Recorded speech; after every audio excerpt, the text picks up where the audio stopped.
Welcome once again, my friends, and thank you for stopping by to listen to an old storyteller.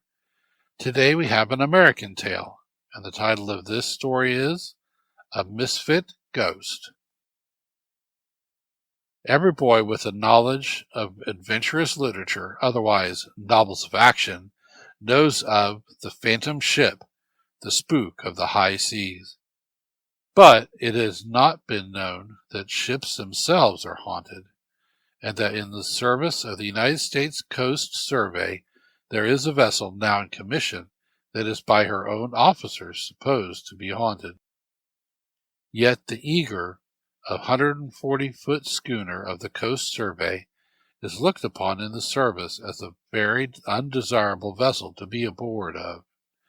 About her there is an atmosphere of gloom the wardroom just cannot dispel. Duty on board her has been shunned as would be a pestilence, and stories have been told by officers who have cruised aboard her that are not good for timid people to hear. Officers have hesitated about telling these uncanny stories, but they have become sufficiently well known to make a billet to duty aboard the Eager unwelcome among the Coast Survey men. The Mohawk was launched June 10, 1875, at Greenpoint, and she was then the largest sailing yacht afloat. William T. Garner, her young millionaire owner, was very proud of his new craft, and all the then leaders of New York society were invited to participate in the good time afloat with which her launching was celebrated. Commodore Garner, then but 33 years old, and his young wife entertained charmingly, and the trim, speedy Mohawk was christened with unusually merry festivities. Soon after that she was capsized by a sudden squall off the landing of Stapleton, New York, and 6 people were drowned like rats in her cabin and forecastle. Then the Mohawk was raised at a cost of $25,000 and purchased by the United States government for the service of the Coast Survey. Her name was changed to Eager, for Jack Tar is proverbially superstitious, and with the old name it would have been impossible to ship a crew. Lieutenant Higby King describes his initial experience when he was assigned to duty on the Eager in this way. She had her full complement of officers, minus 1 when I boarded her at Newport to complete the list. Her cabin was occupied but the port cabin by the companionway, and to that I was assigned. We had a jolly wardroom mess that night, and I retired from it early, as I was tired from my journey to join the vessel. The others who were still at the table regarded my retirement to the port cabin in absolute silence, having bidden me good night. Their silence did not lead me to suspect anything, though I knew that the Eager had once been the Mohawk. My cabin door had the unusual cabin lock of brass, and the porthole was also securely fastened. There could have been no one under the bed or sofa, as beneath each was a facing of solid oak paneling. I undressed lazily and left the light burning dimly in my bracket lamp. I tried conscientiously to go to sleep, for I don't know how long with my back turned to the light. The noise ceased in the wardroom after a time. I knew the others had turned in, but I felt unaccountably nervous and restless. I turned over and faced the light, thoroughly wide awake, and there in the single chair sat an elderly man, seemingly wrapped in deep thought. He was dressed in a blue yachting reefer, and had a long gray beard. His hands were clasped in his lap, and his eyes were downcast. His face was not pale and ghastly, as the faces of ghosts are popularly supposed to be, but ruddy and weather-beaten. I regarded him in scared silence, for I don't know how long, though it seemed an hour when he, or it, or whatever it was, disappeared.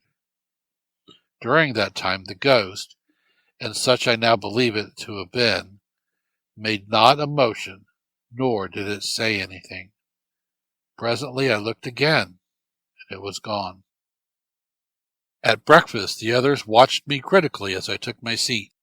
I had not intended to say anything about my experience, for I thought then that I had seen some sort of hallucination and strongly suspected that I was verging on insanity. Lieutenant Irving asked me if I had slept well. I replied that I had. "Didn't you see anything?" he inquired.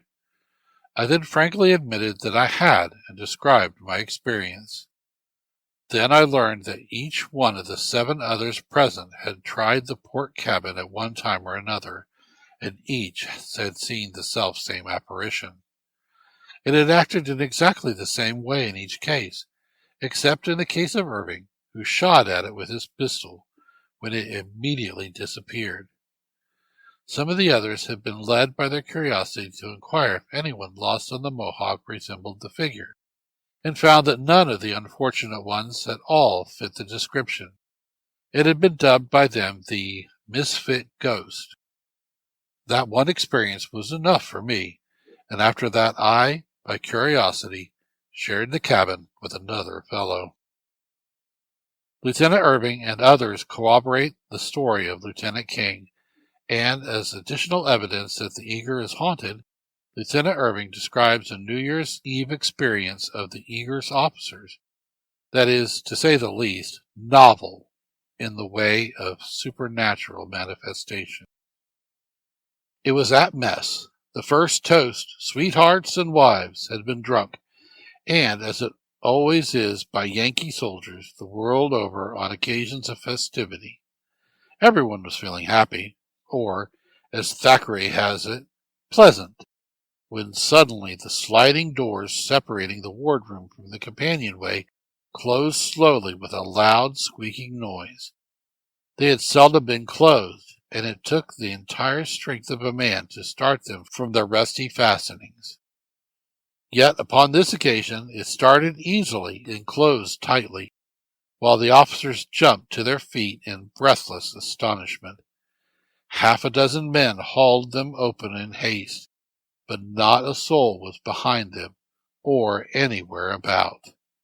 "It must have been our old friend of the port cabin," suggested one, and in awestruck silence the health of the Misfit Ghost was drunk.